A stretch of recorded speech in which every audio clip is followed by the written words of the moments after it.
Hello everyone, Radhe Radhe. Welcome back to my channel, English Ki Hatya with Neetu. As you can see, I am in my school basement.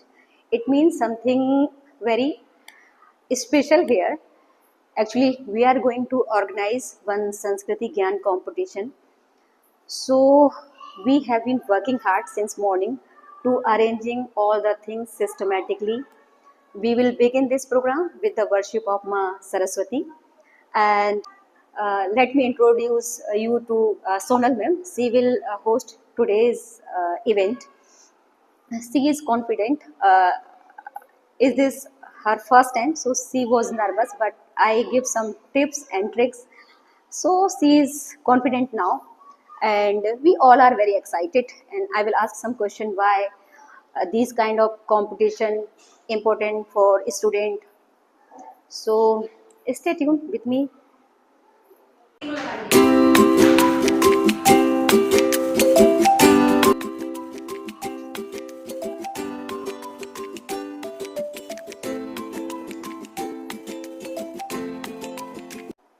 मैं सादर अभिनंदन और स्वागत करती हूँ आदरणीय प्रधानाचार्य जी, सम्मानित शिक्षिकागण और मेरे प्यारे विद्यार्थी।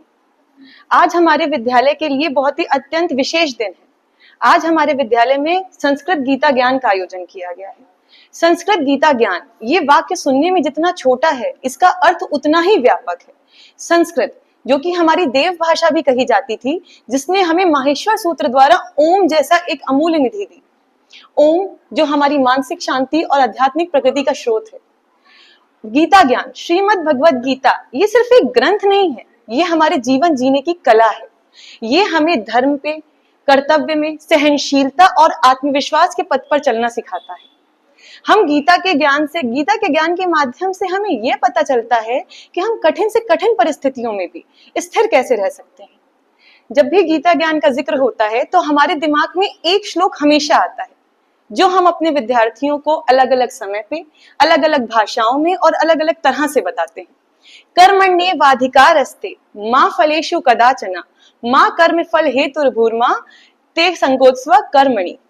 हमें अपने कर्म पर अधिकार रखना चाहिए, ना कि उसके द्वारा मिलने वाले फल पर।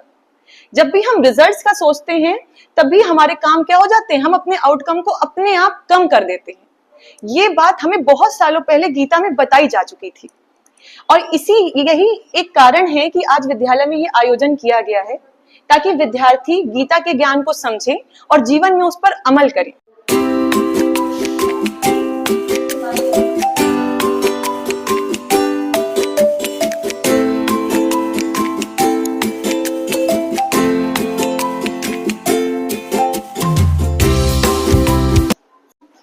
अधिकारस्ते भवत संबुद्धिये ते बभुवन्ति मम सर्वे भूतेते रता। धन्यवाद। वानुवाच मयावेश्य मनो ये मरयु ये त्वक्षरमनिर्देश्यम् अव्यक्तं प्रयुपाप्यते। धन्यवाद। पर्युपासते। बहनें और प्यारे बच्चों, आज मैं आपको संस्कृत के बारे में कुछ बताऊंगी। संस्कृत को देववाणी कहते हैं और संस्कृत को देववाणी कहते हैं, और ये भी कहते हैं कि संस्कृत से ही सारी भाषाओं का जन्म हुआ है। क्योंकि आप किसी भी भाषा को ले लीजिए, उसमें कई आपको ऐसे शब्द मिल जाएंगे जो संस्कृत में मौजूद होते हैं पहले से ही। इसीलिए संस्कृत को सभी भाषाओं की जननी भी कहा जाता है। आजकल